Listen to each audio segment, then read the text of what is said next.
There is a particular kind of frustration that comes with making a financial mistake you saw coming.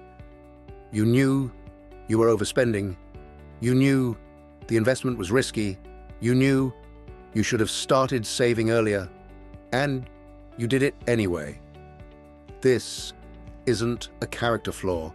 It isn't laziness or lack of discipline.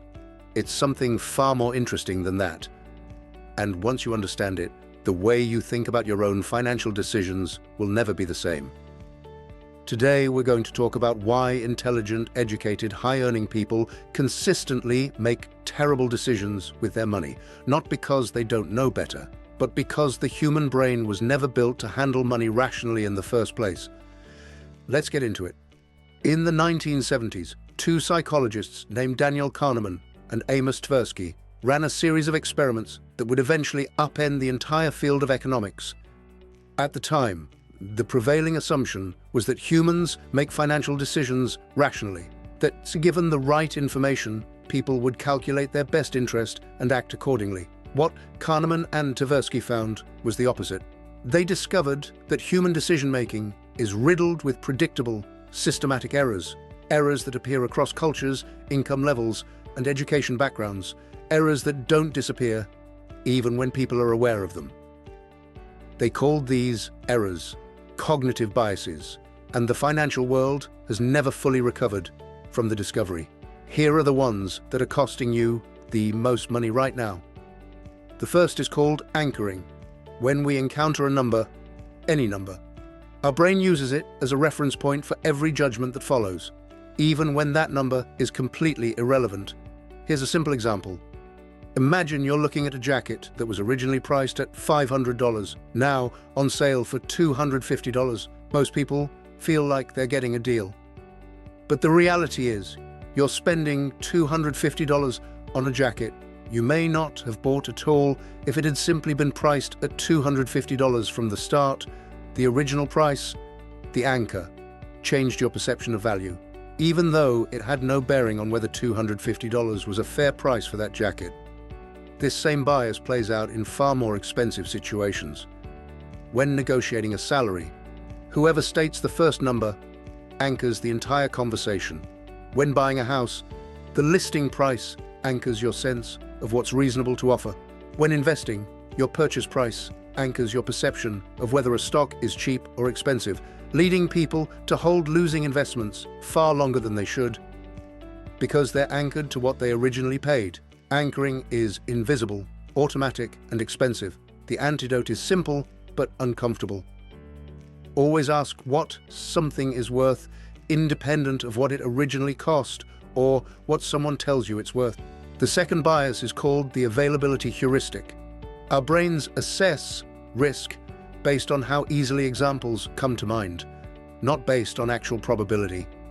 After a plane crash dominates the news, fear of flying spikes.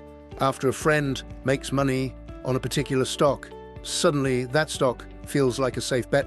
After a market crash, people pull money out of investments at exactly the wrong moment because the memory of losing money is vivid and terrifying.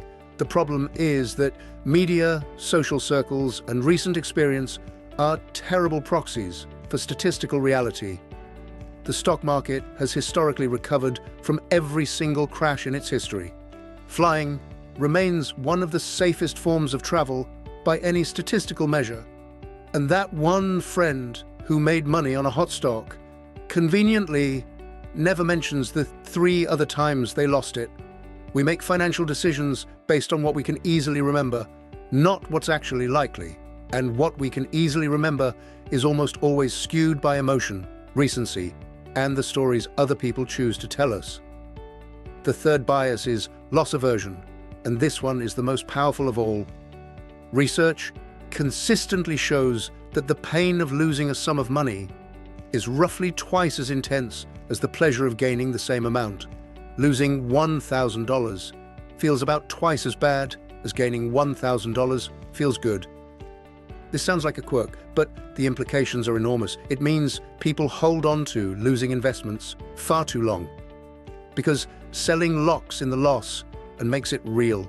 It means people avoid investing at all when markets are volatile, because the potential downside feels more vivid than the potential upside. It means people make asymmetric decisions every day, sacrificing significant gains to avoid the feeling of loss. Loss aversion is why people keep money in savings accounts earning 1% interest, rather than index funds averaging 8% annually over time. The lower return feels safe. The higher return feels like it could be taken away. Over a 30-year period, that feeling costs an average person hundreds of thousands of dollars. So, what do you actually do with this information? Awareness alone isn't enough. Research shows that knowing about cognitive biases doesn't make you immune to them. Your brain will still anchor, still overweight vivid memories, still feel losses more than gains. But there are 3 practical things that genuinely help. The first is automation. Remove as many financial decisions from your conscious brain as possible. Automate savings contributions, automate investment deposits, automate bill payments. Every decision you eliminate is a decision your biases can't sabotage. The second is distance. Before any significant financial decision, impose a waiting period. 24 hours for smaller decisions, a week for larger ones.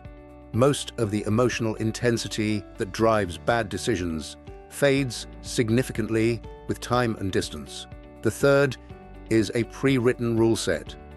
Decide in advance, in writing, how you will respond to specific financial situations. If the market drops 20%, I will not sell. If I get a raise, I will save half before spending any of it.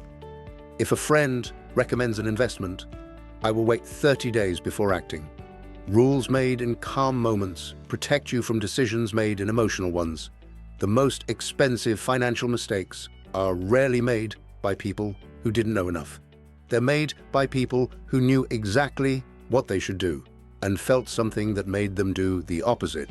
Understanding that the feeling is a feature of your brain, not a reflection of reality, is the first step toward making decisions your future self will actually thank you for. If this was useful, the next video goes even deeper into the specific moment in your 30s when lifestyle inflation starts winning without you even noticing. Subscribe so you don't miss it.